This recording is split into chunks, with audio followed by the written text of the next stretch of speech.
തീർച്ചയായിട്ടും. അതായത് സഖാവ് കെ വി കുഞ്ഞിരാമൻ CPM-ൻ്റെ കാസർഗോഡ് ജില്ലാ സെക്രട്ടറിയാണ്. അതുപോലെ തന്നെ മണികണ്ഠൻ CPM-ൻ്റെ ഏരിയ സെക്രട്ടറി ആയിരുന്നു, ഇപ്പം ജില്ലാ കമ്മിറ്റി മെമ്പറാണ്. അവരുൾപ്പെടെയുള്ള 5 സഖാക്കളെ കണ്ടിട്ടാണ് ഞാൻ സംസാരിച്ചത്. അവർക്ക് എൻ്റെ ഒരു പുസ്തകവും കൊടുത്തു. അപ്പോൾ ജയിൽ ജീവിതം എന്ന് പറഞ്ഞാൽ കമ്മ്യൂണിസ്റ്റുകാരെ സംബന്ധിച്ച് വായിക്കാനുള്ള ഒരു അവസരം കൂടിയാണ്. അപ്പോൾ നല്ല വായനക്കാരാണ് അവർ. അപ്പോൾ വായിച്ചവർ പ്രബുദ്ധരാകും ജയിലിനകത്ത്. കമ്മ്യൂണിസ്റ്റുകാരെ തടവറ കാട്ടി ആരും പേടിപ്പിക്കാൻ നടത്തിയിട്ടുള്ള ശ്രമങ്ങൾ വിജയിക്കാൻ പോകുന്നില്ല. അപ്പോൾ തടവറകളൊക്കെ കമ്മ്യൂണിസ്റ്റുകാർക്ക് സ്വാഭാവികമായും പറഞ്ഞു വെച്ചതാണ്. ഇന്ത്യയിലെ കമ്മ്യൂണിസ്റ്റ് പ്രസ്ഥാനത്തിൻ്റെ തുടക്കക്കാരായിട്ടുള്ള ആളുകൾക്കെതിരെ ബ്രിട്ടീഷ് സാമ്രാജ്യത്വം ചുമത്തിയത് പെഷവാർ ഗൂഢാലോചന കേസാണ്. പിന്നെ മീറത്ത്, കോൺപൂർ അങ്ങനെയുള്ള പല ഗൂഢാലോചന കേസുകളും പാർട്ടിയുടെ പ്രധാനപ്പെട്ട നേതാക്കന്മാർക്കും പ്രവർത്തകന്മാർക്കും എതിരായിട്ട് വന്നിട്ടുണ്ട്.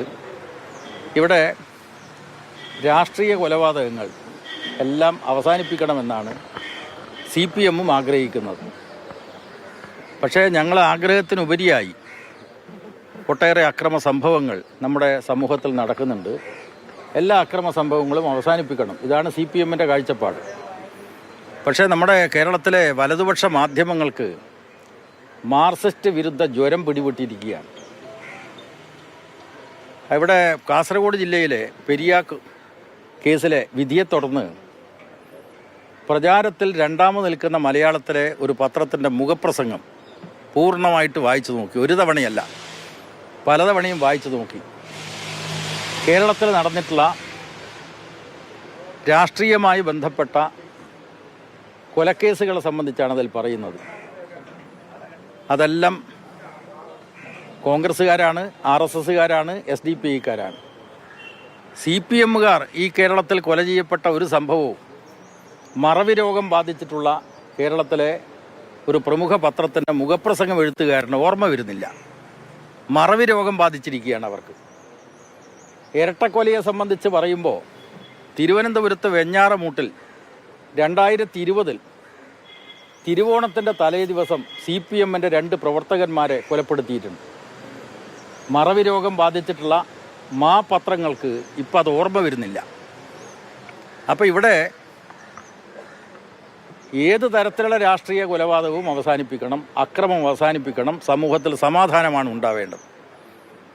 കഴിഞ്ഞ 8.5 വർഷക്കാലം കേരളത്തിൽ LDF ഭരിക്കുന്ന കാലത്ത് പൊതുവിൽ വർഗീയ സംഘർഷങ്ങളൊക്കെ ഇല്ലാത്ത സാമൂഹ്യമായ സമാധാനം നിലനിൽക്കുന്ന ഒരു അന്തരീക്ഷമാണ്. ആ അന്തരീക്ഷം സംരക്ഷിക്കണം. എവിടെയും സംഘർഷവും ഇനിയും ഉണ്ടാവാൻ വേണ്ടി പാടില്ല. പക്ഷേ വലതുപക്ഷ മാധ്യമങ്ങളോട് പറയാനുള്ളത് മാർക്സിസ്റ്റ് വിരുദ്ധ ജ്വരം ബാധിച്ചുകൊണ്ട് പക്ഷപാതപരമായിട്ട് കാര്യങ്ങൾ കാണുന്നത് ശരിയല്ല എന്നതാണ്.